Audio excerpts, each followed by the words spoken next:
Prior to starting peak wealth planning, he helped grow the University of Illinois endowment from 200 million to more than 700 million.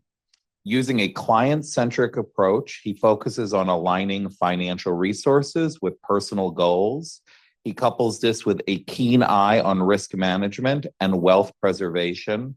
His insights have empowered numerous individuals, families, and business owners to confidently navigate the complex financial landscapes. Peter, welcome, and thank you for joining us. I hand it over to you. Thank you for having me here. When I was 8 years old, I remember standing in the country club swimming pool with my brother. Kids were splashing, playing. Out in the parking lot, there were 2 brand new Corvettes. My parents were nearby having drinks after a round of golf. And for an 8-year-old in New Jersey, life was pretty darn good. Not 6 months later, everything in our world was upended. Our furniture was on the lawn being sold at a yard sale. A moving truck came. My parents were having big fights. And the next thing I know, we were moving to this faraway land called Georgia, where my brother and I had to learn a new accent. And it wasn't till I was about 16 years old that my parents revealed my father's plumbing business had actually gone bankrupt. You see, my father was very good at construction and getting contracts and making money and providing for our family, but he didn't really have the requisite skills to set aside money to invest for the future and have a safety net. So when I became a young adult in my 20s, I thought, gee, I should probably learn everything I can about investments, finance, real estate, and protecting assets. And that's why I'm here speaking with you today. What I've learned doing wealth management the last decade is that it's not just about making money, it's about having a plan to protect those assets from risk. And believe me, I know from personal experience and through working with clients that those risks arise when we least expect it, those events, uncertain events. And there's 4 areas where I feel that clients, your clients, my clients, clients of other professionals should pay attention to risk. One is legal risk. That is protecting wealth from lawsuits, liability claims, or assets that are exposed through ownership structures that may not be optimal. There is estate and legacy risk. Even the best written trust plan is not necessarily efficient or effective if beneficiary designations are not properly set up and asset titling is not followed through and completed. And then I'm in the finance and investment industry. We can read the headlines every day about investment risk, right? It's constant, drives us all nuts. However, from experience, both running institutional assets and individual investment assets, I can tell you that the choices people make and the timing of those choices, as well as the diversification or liquidity choices they make, are equally, if not more important than market risk. And then finally, there's personal risk. This has to do with health. That's a risk we can control partly, but not fully. Health risk has to do with dying too soon, the cost of living a long time, and then unexpected health expenses. So as attorneys, you're probably thinking, what's in this for us, right? We're all professionals. We serve clients, wealth management professionals, insurance agents, CPAs. I didn't put it on my slide, but real estate brokers. The way I see the world as a wealth manager is our jobs is to work with our clients and identify risks that might impact them. And we attempt to quantify those risks in terms of dollars or lost time or energy. And then we can work as professionals to identify ways to transfer that risk. Our clients may elect to pay money to transfer the risk, or they may elect to assume the risk. But we've done our job as professionals by identifying those risks and offer different ways to transfer them. So you're all attorneys. I can't educate you on the law, but I can tell you from what I've seen as a wealth manager, the common mistakes I see people making. Some of these may be very familiar to you. We probably all have friends that have stayed in an Airbnb or know people that own an Airbnb or a rental property. It's not uncommon for folks when they first get started in real estate to put their rentals in their personal name. It's convenient. They buy a property, they get excited. Next thing you know, they're renting it out. Well, they don't necessarily have a proper LLC structure or proper insurance for that rental activity. Oh, and by the way, I had a client do this a few years ago, and they ran into Florida and bought 4 properties right after retirement, and then they also couldn't get hazard insurance. So it's a double whammy. I have a very dear friend down in Champaign. She owns a successful business. She started a second business. And when she started the second business, rather than setting up a second corporate structure, she's not a client, by the way, she's a very dear friend. She just ran all the expenses for the second corporate structure through the first business. Had she been a client, I would have said, hey, you really need to go to your attorney and set up a separate structure. Why?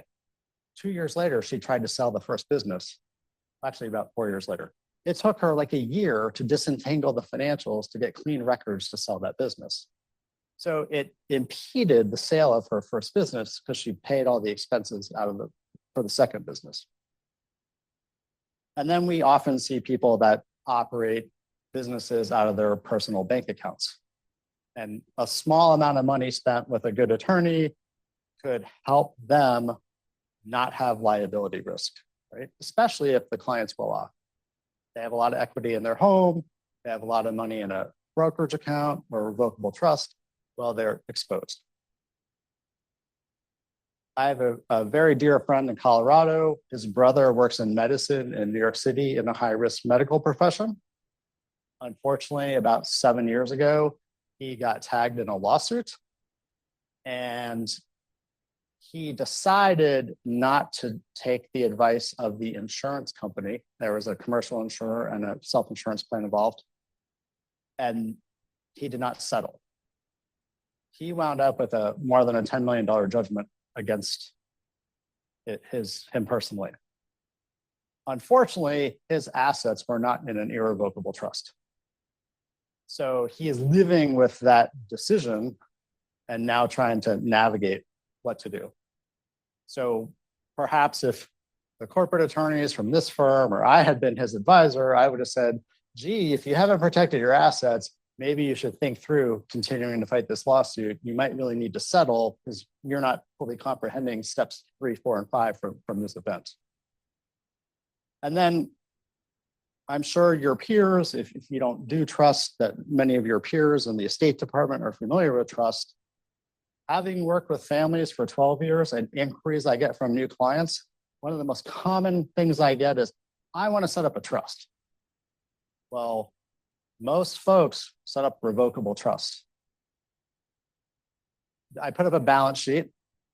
I changed it slightly to protect families' information. This is in round numbers. Started working with this family about 5 years ago. Very sophisticated person, works in the private equity industry, owns a private equity management company, $200,000 in assets in there, has various private funds he's invested in that he owns, that he's an independent sponsor for, has a couple $1 million house, and then has a revocable trust that was gifted by his in-laws. So they gifted him a revocable trust. It's gifted to his wife. And then he and his wife put some money in a brokerage account. So I started working with him, and this super sophisticated person. And one of the things we do is we do a 360 review. So we called up his insurance agent and said, hey, send us over his home insurance and send us over his umbrella policy. They send it over. I look it over. There's $500,000 of liability insurance on the homeowners. There's no umbrella policy. So I called him up the next day. I said, hey, we need to get your insurance agent on the phone today. It's like, why? I'm like, if you hit a school bus full of kids, the $5 million on your balance sheet is totally exposed. Most folks don't realize that a revocable trust has no asset protection. So they really need the liability insurance. So ways we can help our clients, ourselves, our friends address liability exposures, have adequate liability insurance. Commercial vehicle delivery. Your teenager starts a lawn business. People don't realize there's risk there. It's unfortunate, but there is. I had a client whose son wanted to start a lawn business in Colorado. Fortunately, they hired an attorney. They went through all the stuff and they realized in Colorado, you actually need special licensing to have a commercial vehicle and pull a trailer and do lawns. I felt really sad for him being an entrepreneur myself because this young kid was super excited and wanted to do this.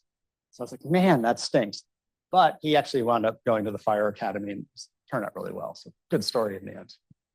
What can we do to help folks? Review their balance sheets, have them properly title and segregate assets.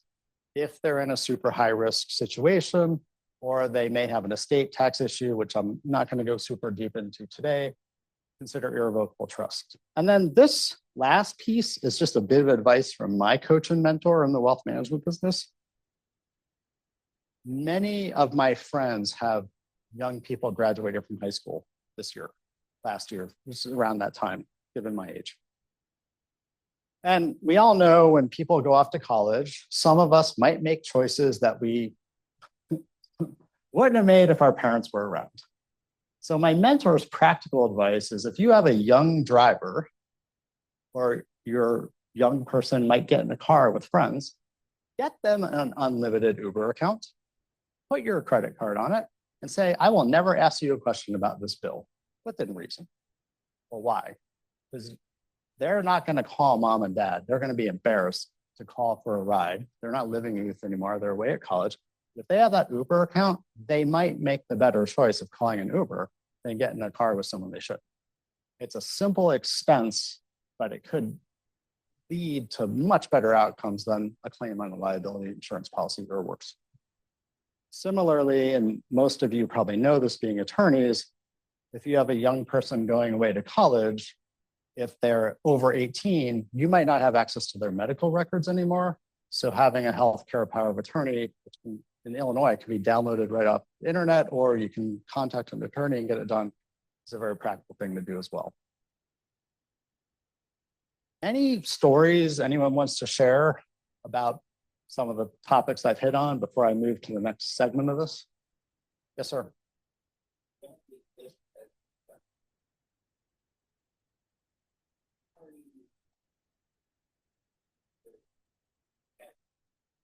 The question was, who do you generally list as a trustee on irrevocable trust? I've talked to different attorneys and I get different sort of a range of opinions and advice on this.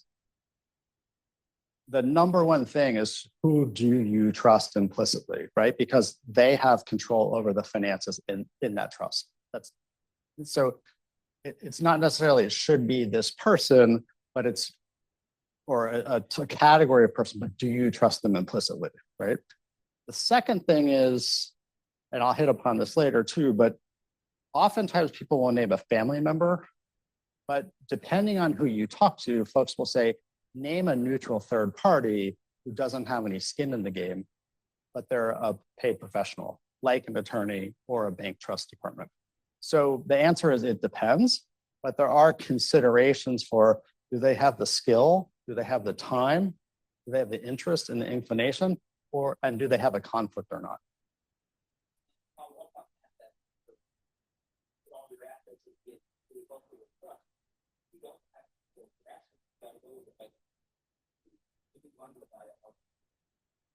Absolutely. There is some risk to doing that, and some people are not comfortable with it. That's why, point number one was they has to be someone you completely trust. The other thing is, and again, I don't want to go super deep in this, but with like spousal lifetime access trust, and I'm not an estate attorney, so big disclaimer here. My understanding is people will set those up for estate tax reasons, but if your spouse dies, you as the person who funded that trust lose access. Because there's access for maintenance with spousal lifetime access trust. So trusts are very helpful, but I would say it's not perfect, right? You're giving up something in exchange for getting the benefit. And that's why I also mentioned other types of liability protection. The corporate LLC for your real estate, right? The additional liability insurance. It doesn't have to be an irrevocable trust. But that, I'm glad you brought that up. Very good point. Any other items? Thank you. Risks of naming a sibling as a trustee. I had a family recently, I was working through estate planning with them, and the parents had said to me, well, the eldest daughter is going to be the trustee for the two siblings. Okay, great. Then we go to the estate attorney. I went with them to the estate attorney because people get nervous going to estate attorneys. So you go to the attorney, and the parents say, the attorney talks, explains the role of the trustee, and the parents say, we actually want the uncle to be the attorney, the brother-in-law of the father I had been working with, and the brother of the mom. Well, we do the whole estate planning business. And I had invited the adult daughter to the 3 meetings with the estate attorney. Guess what? She never showed up. Too busy. I understand, 3 kids, got it. Get it all done. And then I'm like, we need to have a family meeting to explain what we did. We do the family meeting. Guess what happens? Very upset. She was not named trustee. Very upset she was not named trustee. So we all had to go back into the estate attorney and have a discussion. Once the estate attorney explained that power of attorney is while you're living, someone can help with property decisions and real estate and investments, but trustee is after you passed away, and we made these distinctions. She was after the folks who set up the trust have passed away, and the trustee kicks in. She got comfortable with, I want to be a power of attorney while my parents are alive, but I'm okay with the uncle being trustee. But just from a practical standpoint, if she had come to the meetings from the beginning, it would have been a lot easier. So you kind of learn these things as you go through this.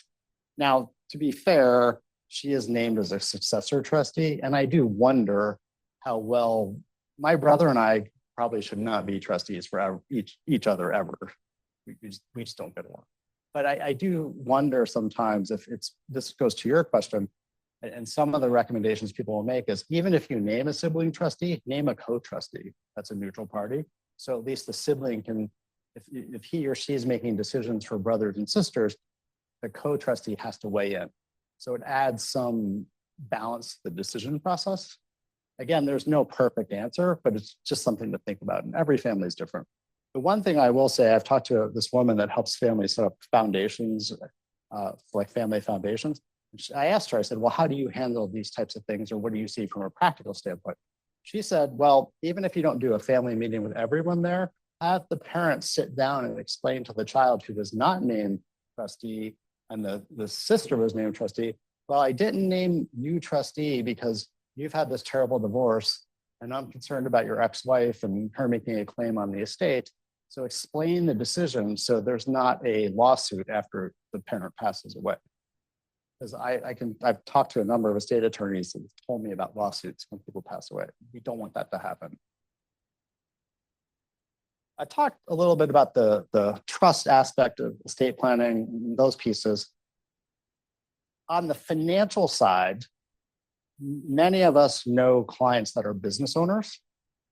And this varies by business owner dramatically, but oftentimes, not always, we'll see business owners, they constantly reinvest in their business, their core money-making operation. That's wonderful. But I look at balance sheets for people, and sometimes I look at what people have and I think, man, if you passed away, your spouse has no liquidity whatsoever. There's no cash because it's all in illiquid X, Y, and Z. So one of the things I look at from a long-term perspective is, where is the cash that's available in this estate to pay bills for 6 months while your spouse figures out buying out your business partner or that type of thing? So I feel like looking at what's needed for liquidity after a passing of someone is really important. And then also related to that if the estate is larger than in Illinois, 4 million for a single person, 8 million for a married couple, is there a plan to pay estate taxes? Is there enough liquid assets or life insurance to pay estate taxes? And again, I don't want to go super deep in the estate tax issues. If you're not in the estate part of law, just be aware that many states have different thresholds than Illinois. So some states have a much lower threshold. So there could be clients in different states where the threshold's $1 million or $2 million, and there's an estate tax bill due. And then there's also this, and I fully don't understand, this is where the tax and the state attorneys understand it better than I do. If you even own property in Illinois, but you don't live here, you could have an estate tax bill in Illinois. So it gets very complicated. That's why we need attorney experts to help our clients. And then this other piece, my mom's 77, my dad passed away a few years ago. And when my dad passed away, he would never let me help him with his finances ever.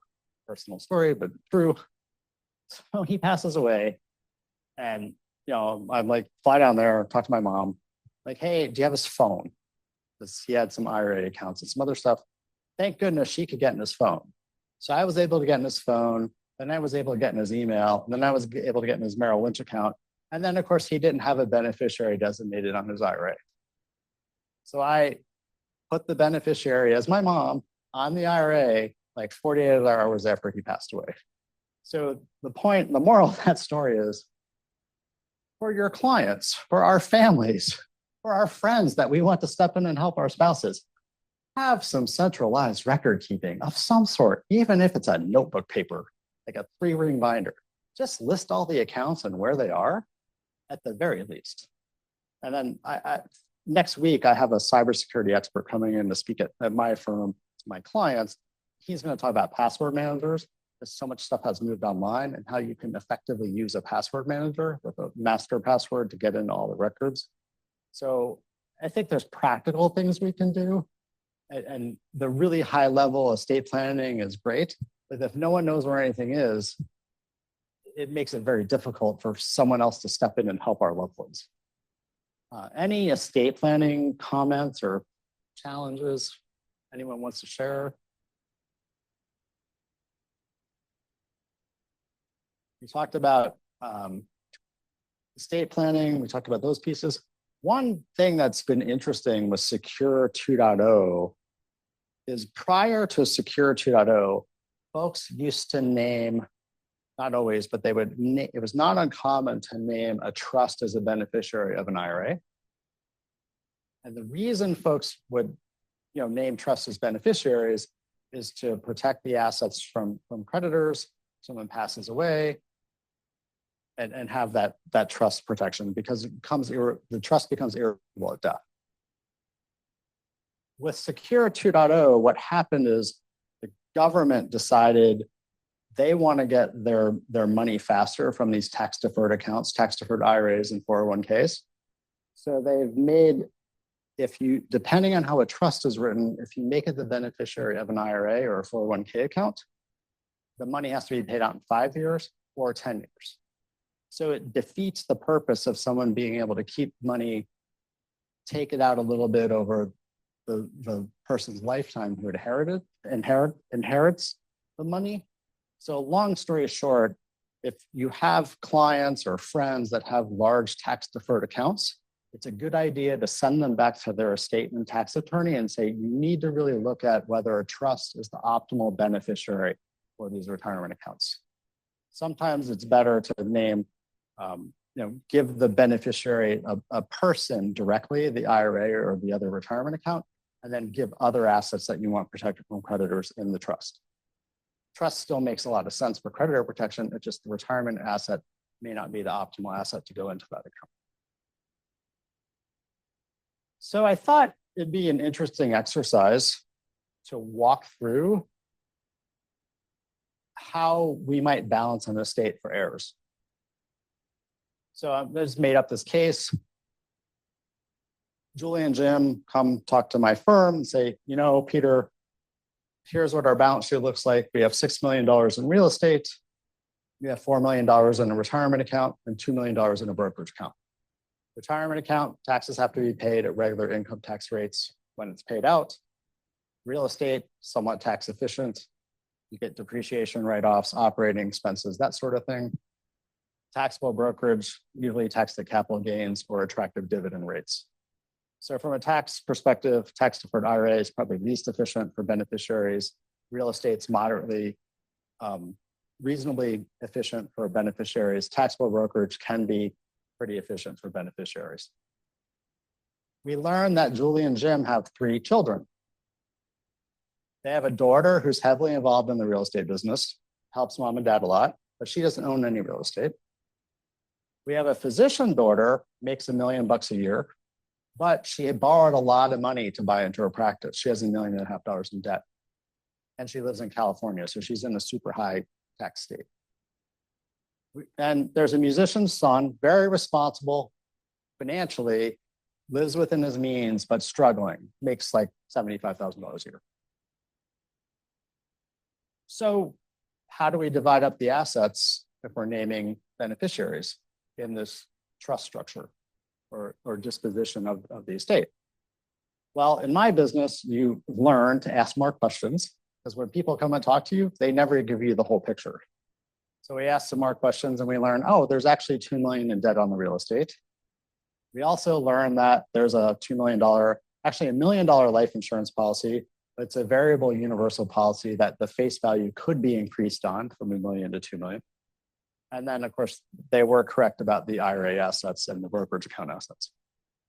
So in my role, I would try to coordinate and say, well, let's call up the CPA and look at the tax returns for the kids, if you have them. Let's look at the tax returns for the parents. Let's talk to the bank and confirm the debt on this real estate. And then let's have a conversation with the CPA and the bank about, hey, if the daughter inherits this real estate, can she assume the debt?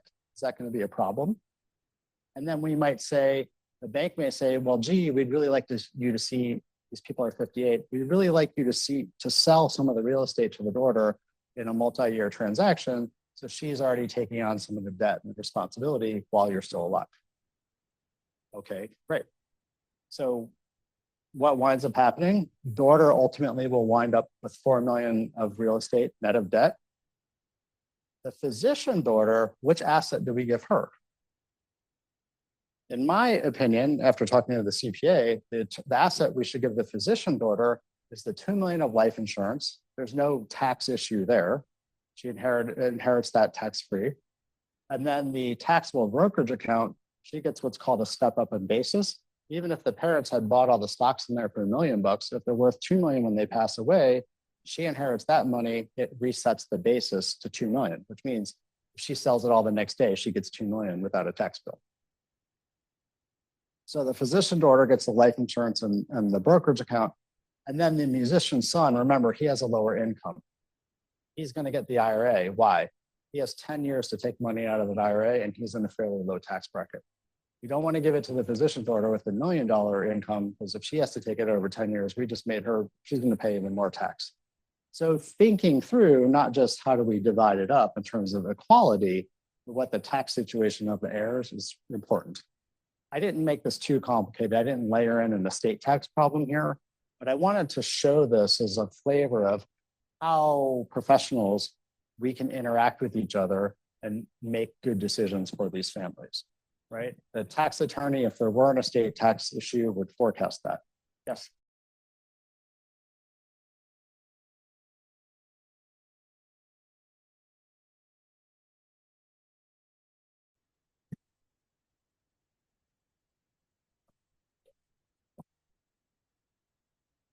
So let's switch gears to personal health risk. And one of the reasons people come to wealth managers is they want to know, am I going to have enough money to pay my bills if I stop working, or if I downshift to a different career, or I want to volunteer?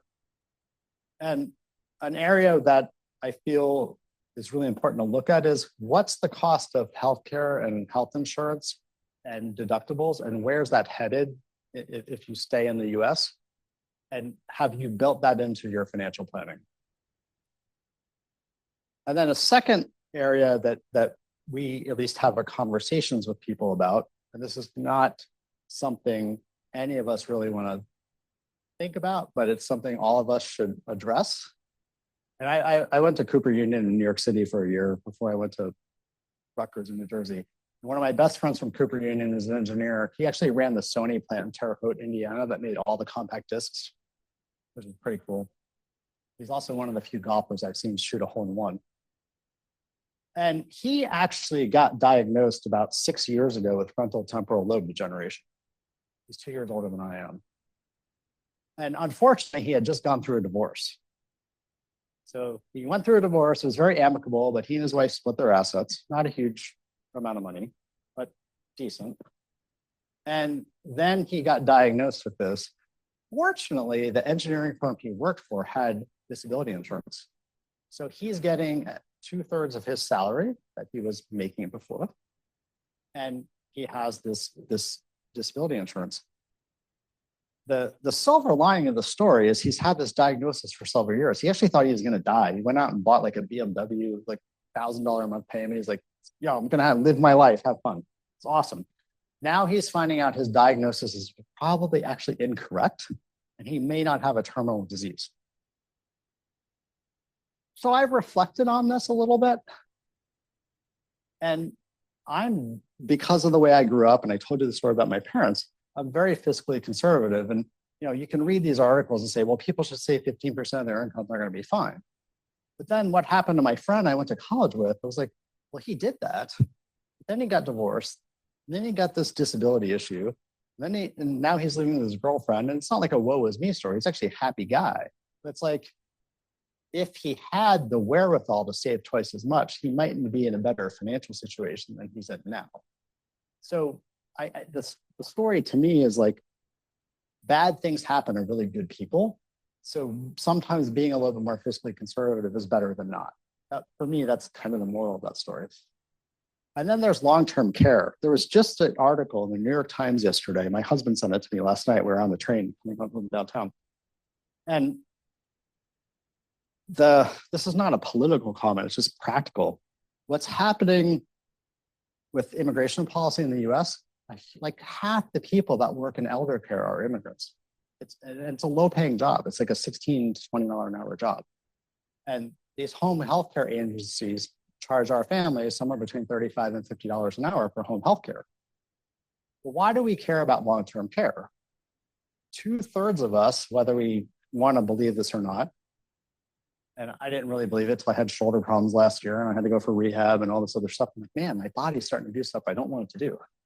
But 2/3 of us will need some type of long-term care when we're older, when we're after 65. And that could take place in the home, it could take place in assisted living, and it could take place in adult daycare. And I have several clients who have parents in their 80s who are in this situation where they are the family caregiver for their parents. And that involves help getting dressed, making meals, using the restroom. Again, stuff we don't want to think about, but we should plan for. My job is to, remember I said, identify cost. What's the financial impact of this? Genworth does a study every couple of years. It just came out. Adult daycare, median cost $26,000 a year. Not huge. Home health aid, I'm guessing this is 20, 30 hours a week, probably $78,000 a year. Assisted living facility, right before my dad passed away, he might have had to gone into a facility. I went down to Florida, like spent a week looking at facilities, range of prices, $5,000 a month to $12,000 a month. If he's belligerent and being a jerk, which he was, they were going to put an Alzheimer's unit, even though he didn't have Alzheimer's. So that could have cost my mom 10, 12 grand a month. Semi-private nursing home, $111,000 a year. So the New York Times article pointed out what I've been reading and studying is many folks assume Medicare pays these costs. It does not. It only pays for healthcare, rehab after a hospital stay, and it only pays for 100 days. So we are on our own to pay for these costs out of our savings and investments or our time taking care of loved ones. So from a societal policy issue, I wonder about this societally, if this is like what we're all stuck with, but the financial reality is right now, this is what we're all stuck with. So the options are you self-insure from saving and investment, you purchase long-term care insurance, which is darn expensive. We just bought a policy for our household. Just give you round numbers.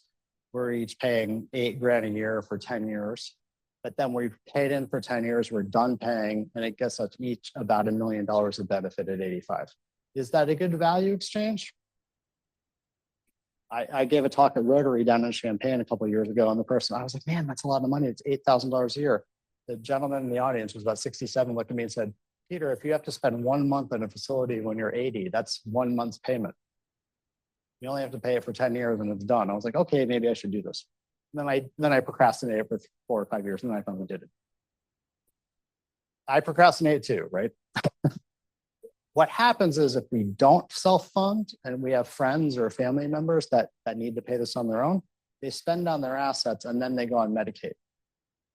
Medicaid, you can maybe keep your house and depending on the state, $100,000 or a couple $100,000, but you basically have to spend down and be not bankrupt, but near bankrupt.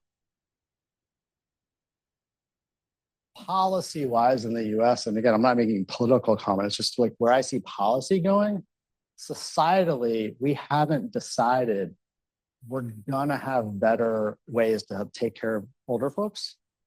I mean, look, Social Security hasn't been fixed, right? And this isn't like a bad thing, but it's like, I don't see us directionally going this way. So if any of your clients, family members, ourselves have financial plans, think about this cost and embed it in there. Long-term care insurance, I'll just give very high level. There's 2 different kinds. There's pure long-term care, like auto insurance. You pay your premiums. If you get in an accident, you're covered. When that policy year is over, it's done. Long-term care, they have one kind, same way. You pay as you go. If you never use the insurance, it's gone. There's a second kind you can pay in, the kind of policy we bought in our household. You pay in for 10 years. It becomes a fully paid up life insurance policy. If you use the long-term care benefit, it uses the life insurance policy first, and then there's another 2 to 6 years of additional payments for long-term care in that policy, which is nice. If you never use the long-term care insurance, and this is what's attractive about these policies, if you pass away, someone gets a fully paid up life insurance policy. The ratio is about, if you pay an 80 grand, the policy might be worth 120K. So there's actually some return on your investment. Not huge, but at least money goes to your kids or grandkids or someone you love. Other factors to consider with long-term care are, if you do buy a policy, make sure it has an inflation rider because the costs are going up. The benefit that gets paid out. If you buy $5,000 a month, make sure it goes up 3 or 5% a year because who knows what it's going to cost them. Dying prematurely, life insurance. I've been doing wealth management for 12 years, and I have do intake questionnaires with people. It's always like, do you have life insurance? Most folks, not everyone. Most folks, it's a check the box exercise. I work at XYZ firm, not a law firm, but a corporation. They give me 1 year salary. I bought that. Maybe I doubled it. Is that enough? Well, let's ask the question, is it enough? 48-year-old makes $200,000 a year, comes to me and says, Peter, I want my family, my wife to be taken care of no matter what. And I'm building up assets. I've got $2.4 million saved today, but I make $200K a year. So I need to cover till age 70. Well, probably needs about a $5 million life insurance policy, give or take. I got a mortgage, $600,000. I haven't put anything away for college because I was investing in my career and this side business my wife has. So $5.9 million a need, $2.4 million investment, maybe $2.5 million policy. 8 out of 10 people are underinsured. Best friend of mine passed away in 2019, had always lived below his means, lived on like 10 grand a month, even though he was making like 200 as a banker. Became CEO of a big farm credit bank right before he passed away.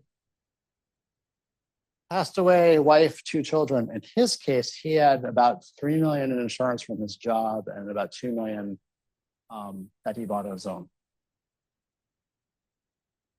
I still had to go to the meeting with his spouse, with their investment advisor as a friend, to let her know she was going to be okay. Even though financially there was no question. So the peace of mind of the financial piece is one thing, but then there's the emotional piece.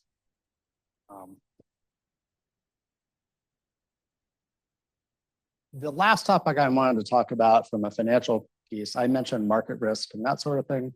Most common question I get in terms of risk for people that are doing retirement planning is, and this is particularly true for women, will I run out of money? Am I going to be okay?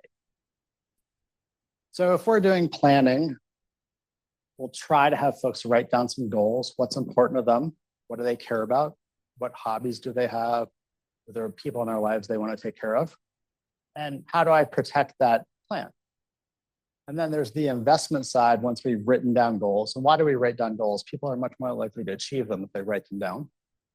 The investment side is, can you align your financial resources, the money you tuck away a little bit each month, each year, the investments you've made, whether it's rental property or investment 401k, can you align that with those goals? And can you keep up with inflation? Because things always cost more.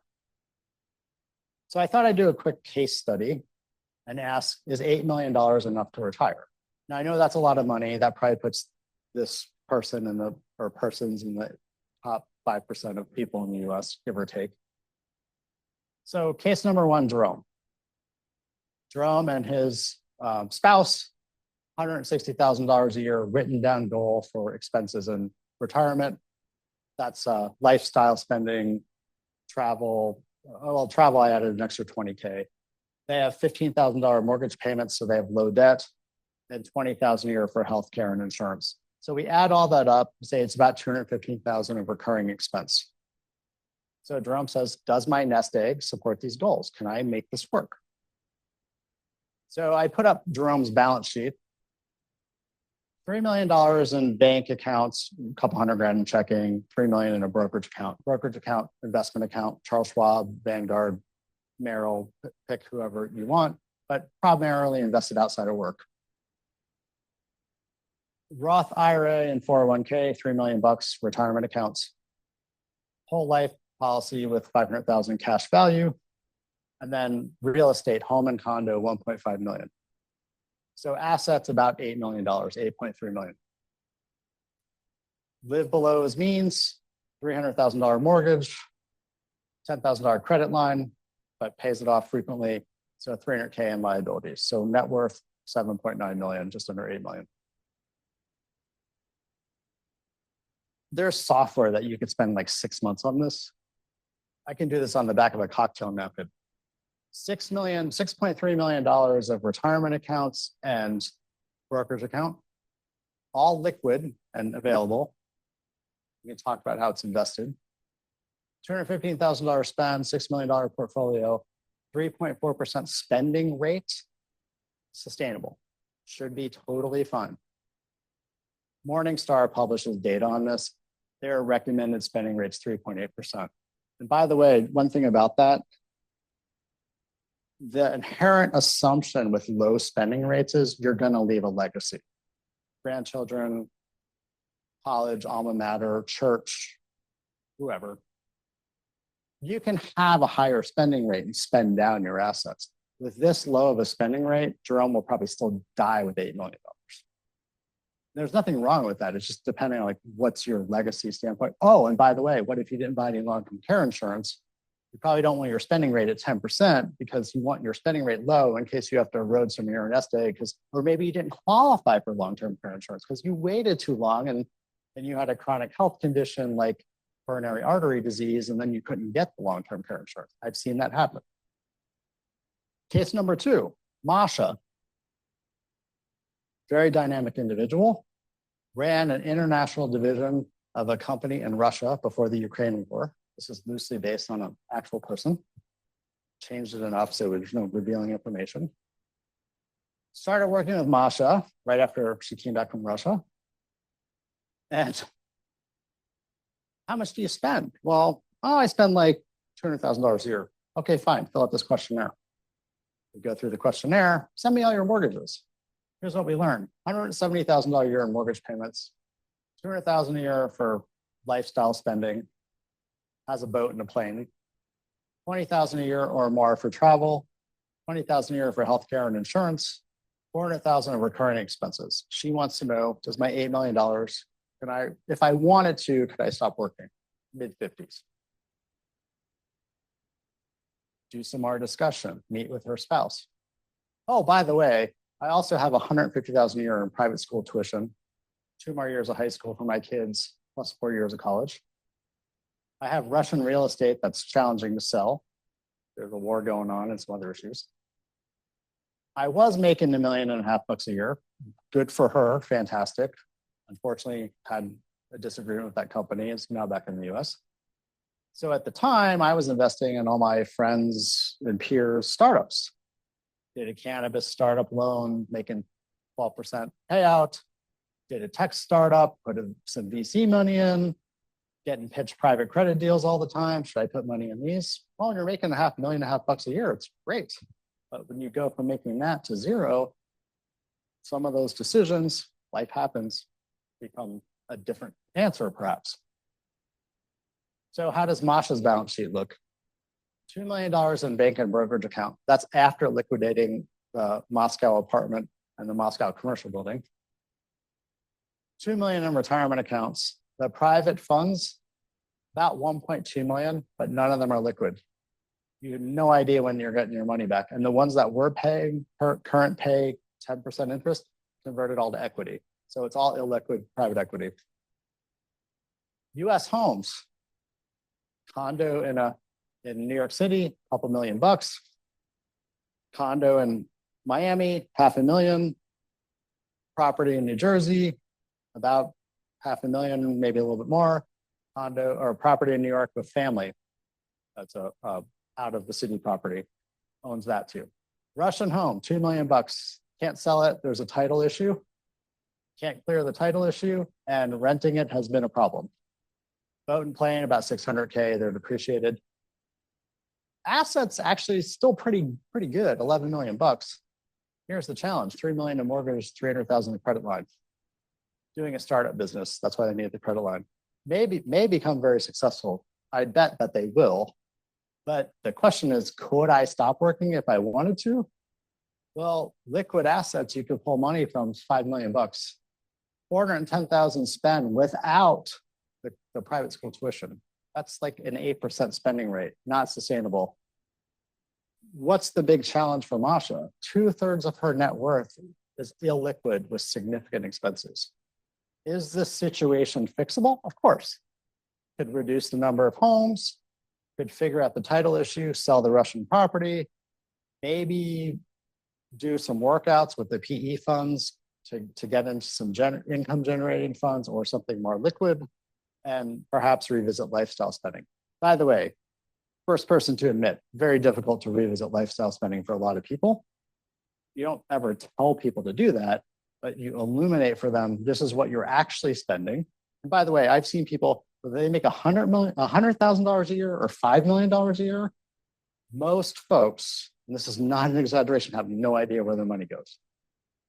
So just doing the exercise of let's figure out where it goes. And if you do, you're miles ahead of 90% of people, or your clients do. Most folks have no clue where it all goes. So just doing the exercise of where it goes is huge. Yes.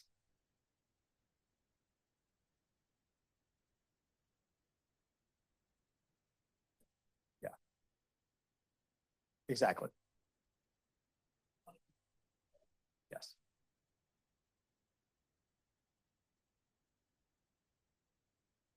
Yeah. Yeah.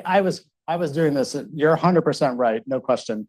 The only counter I'll say to that is I have been asked by several people, what does my picture look like if I don't assume any Social Security?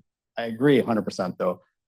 I did that as more of the back of the envelope to really emphasize the liquid assets and the spending rate.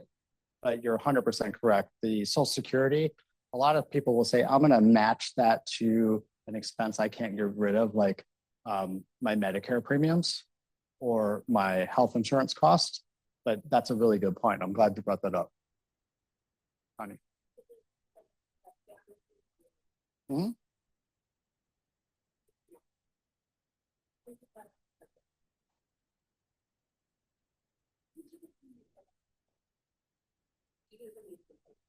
I run financial plans both ways and I show people that honestly but the trust fund is predicted to be out of funding in 2035, which means that in 2035, unless Congress acts, the money the US is collecting from Social Security premiums will just be going out right back out, and that will fund 3/4 of what they actually owe.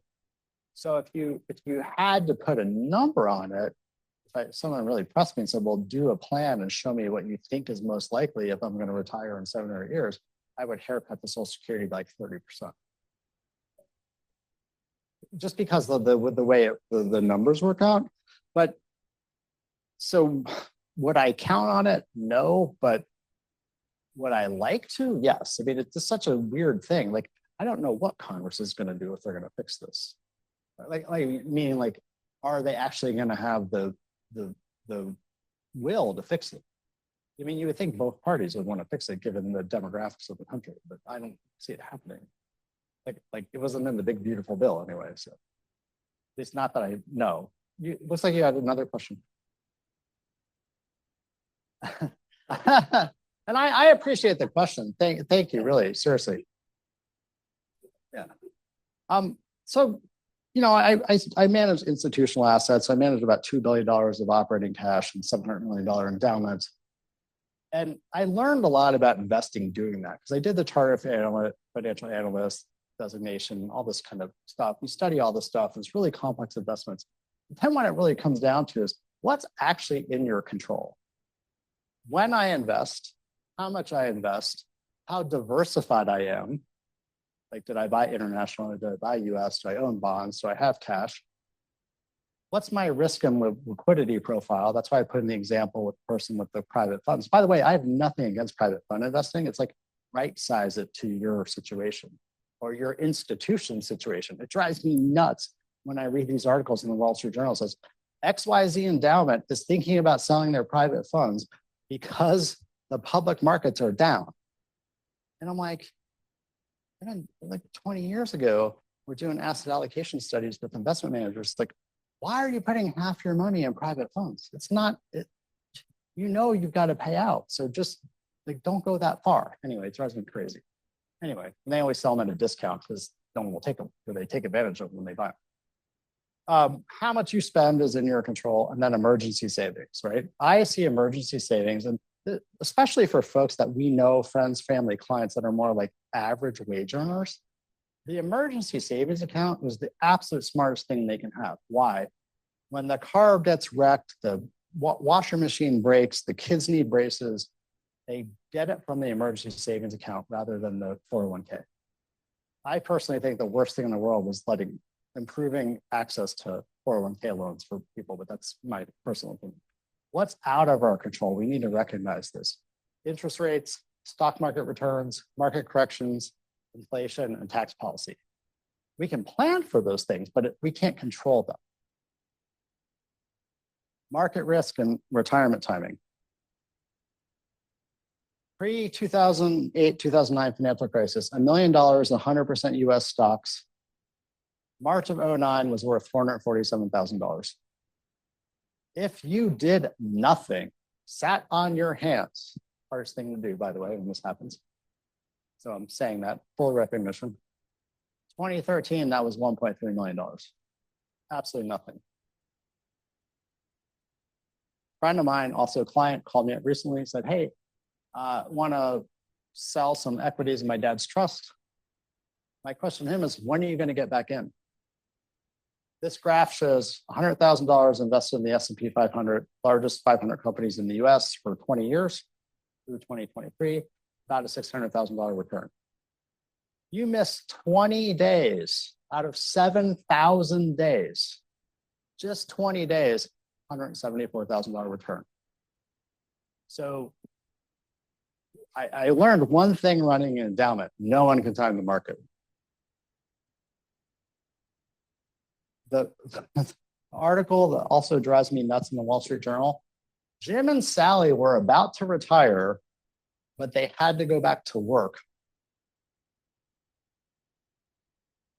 Jim and Sally probably knew when they were going to retire, had an idea, maybe Social Security age, right? 67, perhaps. Maybe they were going to do early 62. Maybe they were okay with less on Social Security. Why wouldn't Jim and Sally set aside 3 years of money in a savings account or a CD or a money market to have money to pay their bills for 3 years? Maybe they need 200K a year and they set aside 600,000. And then the money that they need for year 10 or 11 of their retirement is all in stocks. This baffles me. So the bucket strategy, if you don't know what it is, a great blog post about it. It's easy to find online. Tell your clients about it. Tell your friends about it. Jim and Sally shouldn't have to go back to work and delay their retirement.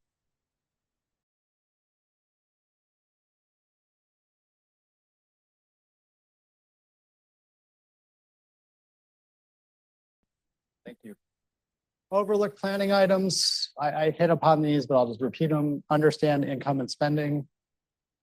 Keep investments organized for yourself. Don't leave a complicated ball of spaghetti for your spouse, and try not to let your clients and friends do it.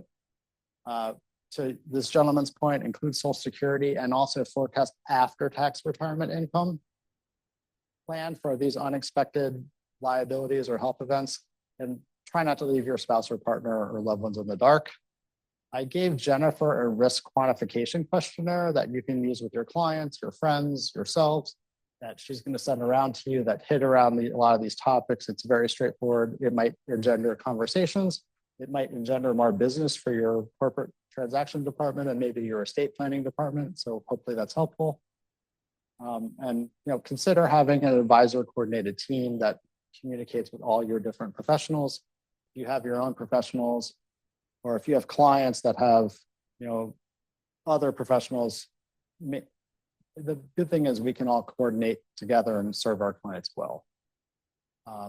If you liked anything I have to say, Jennifer's going to send around my email. We do have a monthly newsletter we send out, and I write about once a month on these topics. And I'm grateful for your time. I'm grateful for Connie and John for inviting me in. And I thank Hinshaw for letting me be here today. This was a lot of fun.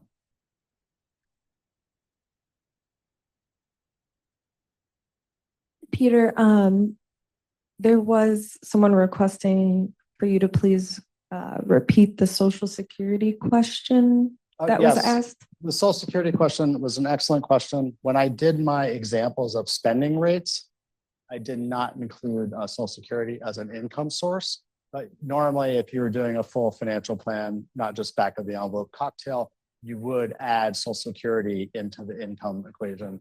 So it might allow you to spend a little bit more out of the assets you have accumulated. Hi, Peter. Thank you. This is kind of a off the wall question, but we have some clients, or I've been getting some inquiries like high 8-figure, low 9-figure wealth. So really wealthy people. And one of the questions that they have is everything they have is in the US. It's all in US based assets. And I was wondering if you had any thoughts about country diversification. So, Switzerland, Singapore, things like that.